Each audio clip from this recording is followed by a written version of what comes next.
Olá, boa noite. Seja muito bem-vindo, seja muito bem-vinda ao Centro Espírita Morada Cristã. É uma alegria imensa ter você conosco para mais este instante de recolhimento e preparo para o atendimento espiritual, por meio das preces intercessoras. Que este momento de luz toque o seu coração e envolva seu lar em paz e serenidade.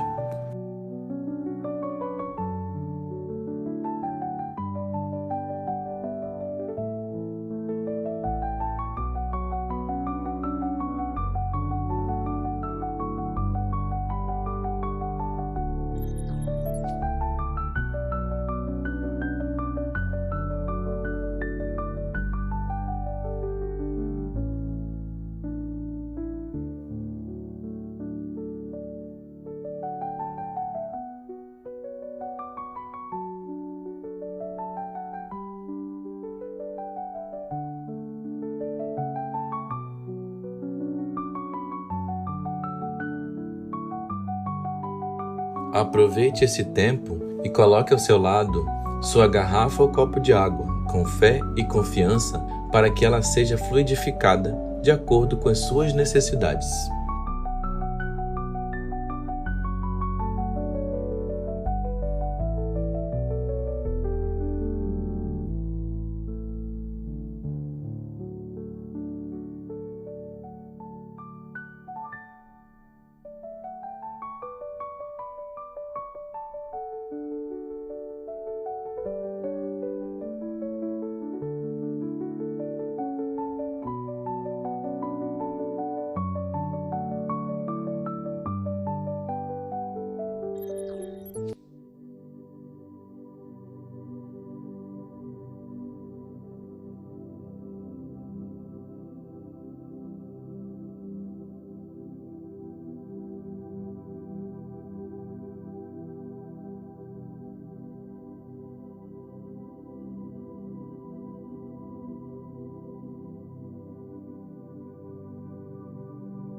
Hoje daremos início ao nosso preparo com a leitura do capítulo 19 do livro Boa Nova, psicografado por Chico Xavier, pelo espírito de Humberto de Campos, editora FEB, cujo título é Comunhão com Deus.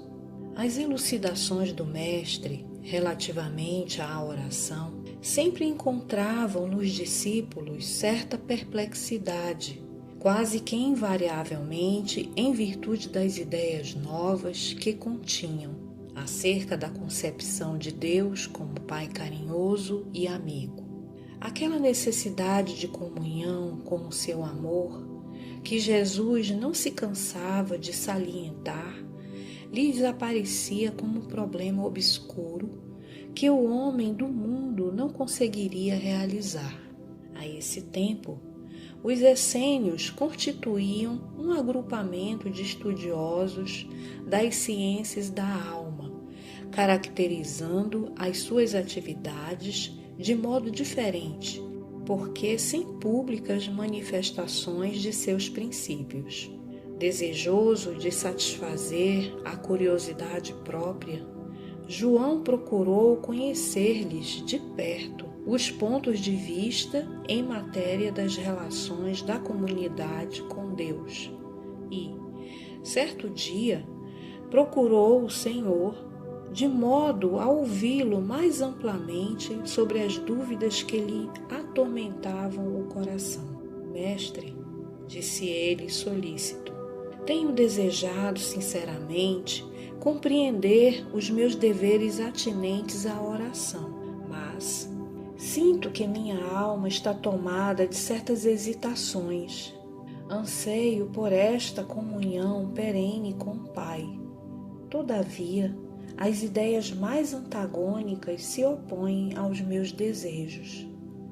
Ainda agora, manifestando meu pensamento acerca de minhas necessidades espirituais a um amigo que se instrui com os essênios, asseverou-me ele que necessito compreender que toda edificação espiritual se deve processar num plano oculto, mas suas observações me confundiram ainda mais.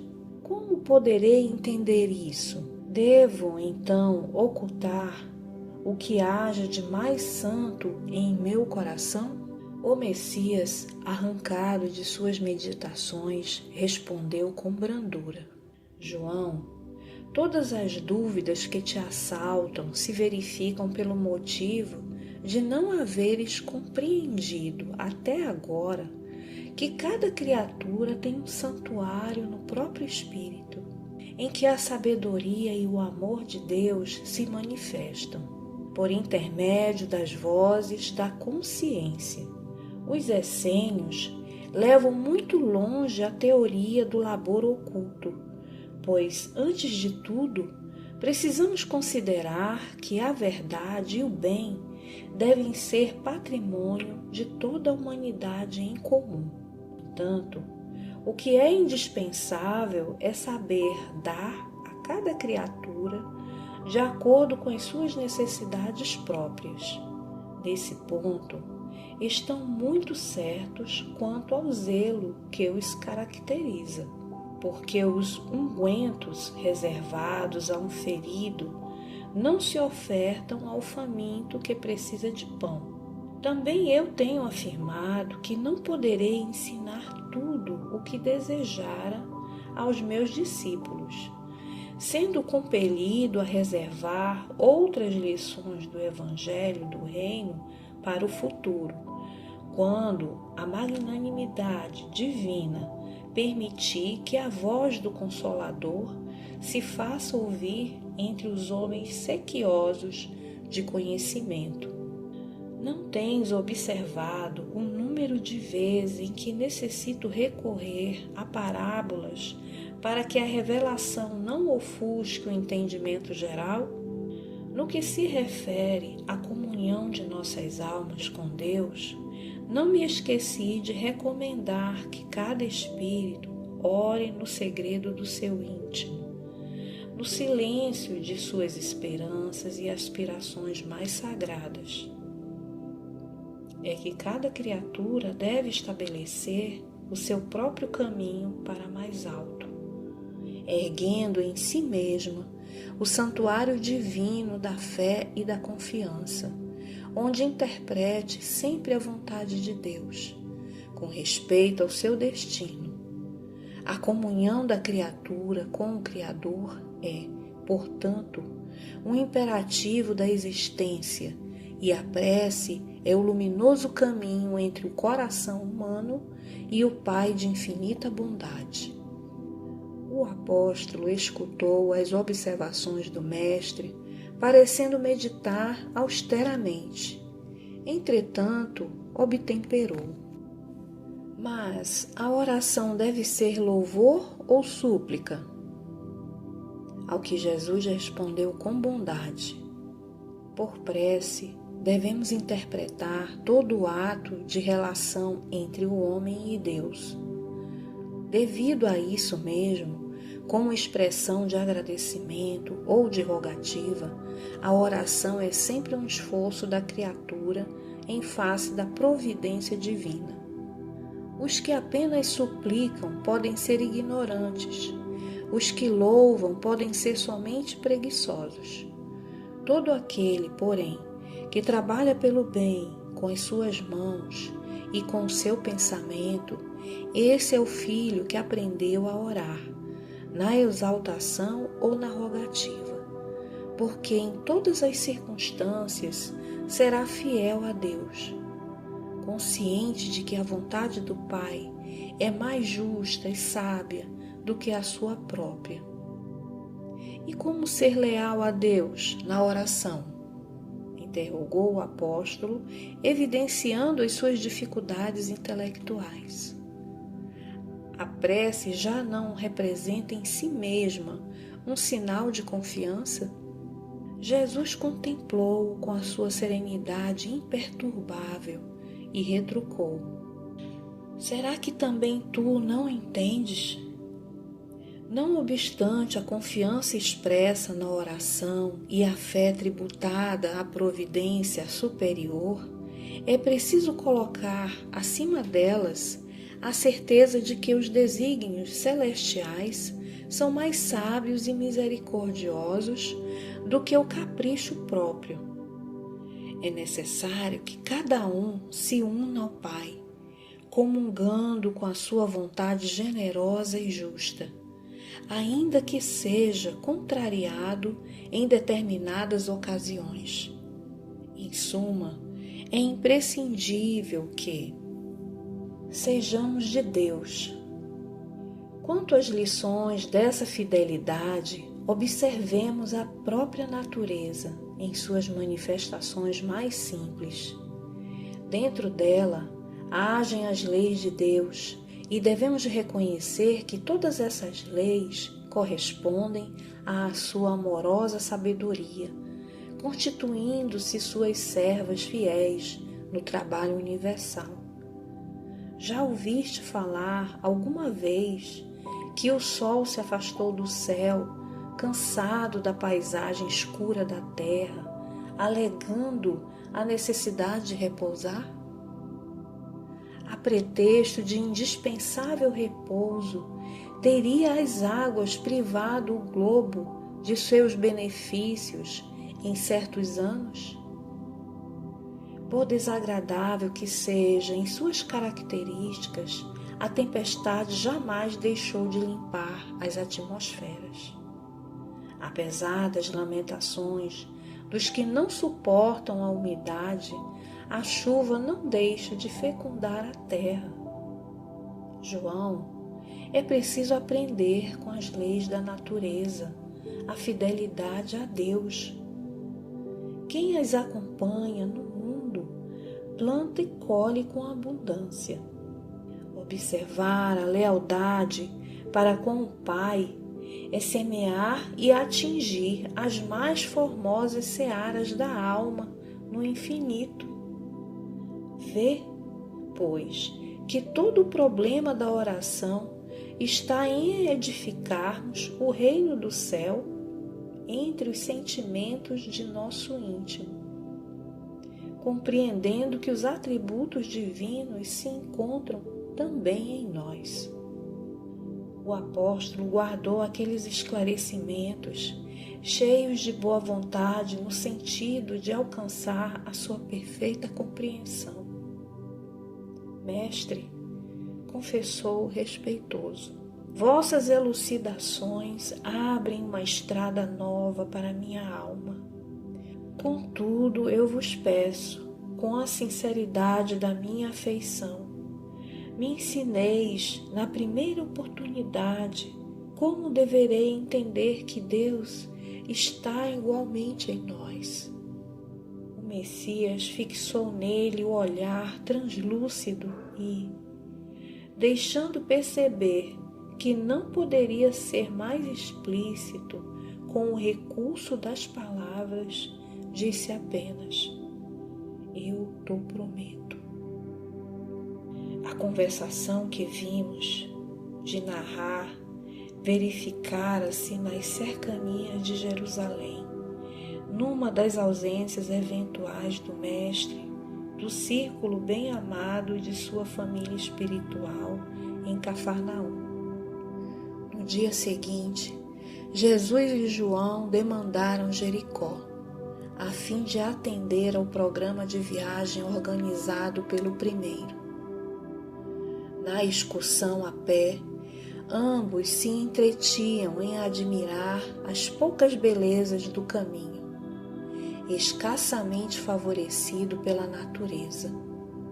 A paisagem era árida e as árvores existentes apresentavam as frondes recurvadas, entremostrando a pobreza da região, que não lhes incentivava o desenvolvimento. Não longe de uma pequena herdade, o mestre e o apóstolo encontraram um rude lavrador, cavando grande poço à beira do caminho. Bagas de suor lhe desciam da fronte, mas seus braços fortes iam e vinham à terra, na ânsia de procurar o líquido precioso. Ante aquele quadro, Jesus estacionou com um discípulo a pretexto de breve descanso e, revelando o interesse que aquele esforço lhe despertava, perguntou ao trabalhador: amigo, que fazes? Busco a água que nos falta, redarguiu com um sorriso o interpelado. A chuva é assim tão escassa nestas paragens? Tornou Jesus, evidenciando afetuoso cuidado. Sim, nas proximidades de Jericó, ultimamente a chuva se vem tornando uma verdadeira graça de Deus. O homem do campo prosseguiu no seu trabalho exaustivo, mas, apontando para ele, o Messias disse a João em tom amigo: este quadro da natureza é bastante singelo, porém é na simplicidade que encontramos os símbolos mais puros. Observa, João, que este homem compreende que sem a chuva não haveria mananciais na terra, mas não para em seu esforço, procurando o reservatório que a providência divina armazenou no subsolo. A imagem é pálida, todavia chega para compreenderes como Deus reside também em nós. Dentro do símbolo, temos de entender a chuva como o favor de sua misericórdia, sem o qual nada possuíamos. Esta paisagem deserta de Jericó pode representar a alma humana, vazia de sentimentos santificadores. Este trabalhador simboliza o cristão ativo, cavando junto dos caminhos áridos, muitas vezes com sacrifício, suor e lágrimas, para encontrar a luz divina em seu coração. E a água é o símbolo mais perfeito da essência de Deus, que tanto está nos céus como na terra. O discípulo guardou aquelas palavras, sabendo que realizara uma aquisição de claridades imorredoras. Contemplou o grande poço, onde a água clara começava a surgir, depois de imenso esforço do humilde trabalhador que a procurava desde muitos dias, e teve nítida compreensão do que constituía a necessária comunhão com Deus. Experimentando indefinível júbilo no coração, tomou das mãos do Messias e as osculou com a alegria do seu espírito alvoroçado, reconfortado como alguém que vencera grande combate íntimo, João sentiu que finalmente compreendera. Assim seja.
Com serenidade e o pensamento elevado, convidamos você a se conectar com as esferas superiores, unindo-se a nós em oração.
Com serenidade e o pensamento elevado, convidamos você a se conectar com as esferas superiores, unindo-se a nós em oração, fazendo a prece intitulada Oração diante da Palavra, pelo Espírito Meimei, contida no livro Preces e Orações, psicografado por Chico Xavier, ditado por espíritos diversos e publicado pela editora ID.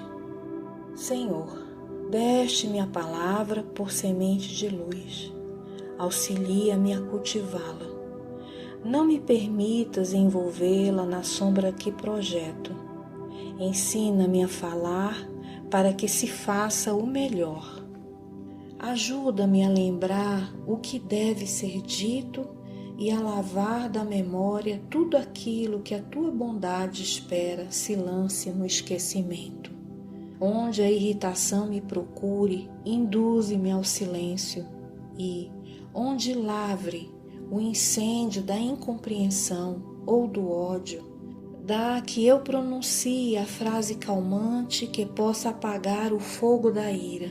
Em qualquer conversação, inspira-me o conceito certo que se ajuste à edificação do bem, no momento exato, e faze-me vigilante para que o mal não me use em louvor da perturbação.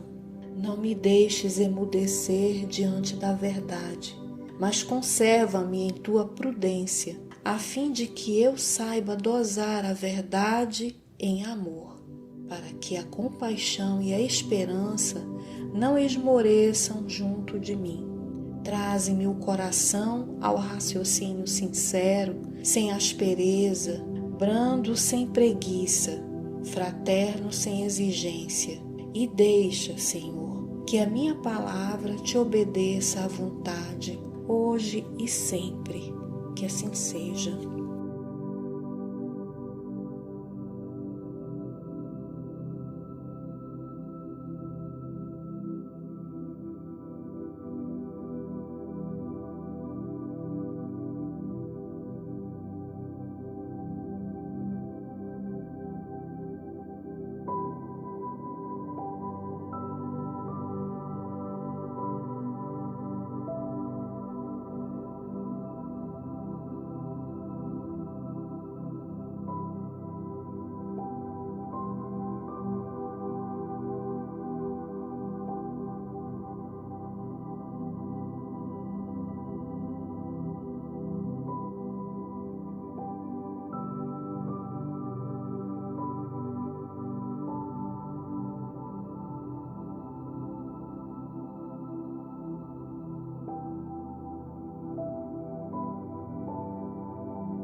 queridos irmãos e irmãs, vamos seguir agora em recolhimento com um coração agradecido a Deus pela dádiva da vida e pelas bênçãos que muitas vezes em silêncio nos cercam. Este é um momento de oração e profunda reflexão, à luz da mensagem que recebemos. Pense, que transformações podemos fazer para nos aproximarmos dos ensinamentos do Cristo? Agora, você está convidado a fazer uma prece por você, seus entes queridos e por aqueles que precisam de auxílio. Aproveite este instante para harmonizar-se. Entregue-se com confiança à oração sincera, à escuta interior e à luz divina que o envolve neste momento. Se terminar sua prece antes do encerramento desta harmonização, permaneça relaxado, permitindo que essa melodia suave envolva você nos melhores sentimentos.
Queridos amigos e amigas, encerramos mais um momento de preparo por meio das preces intercessoras para o seu atendimento espiritual, cultivando gratidão no coração.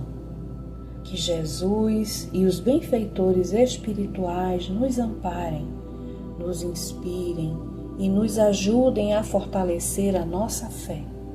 Que sejamos guiados pela serenidade, resignação e disposição sincera de nos melhorarmos.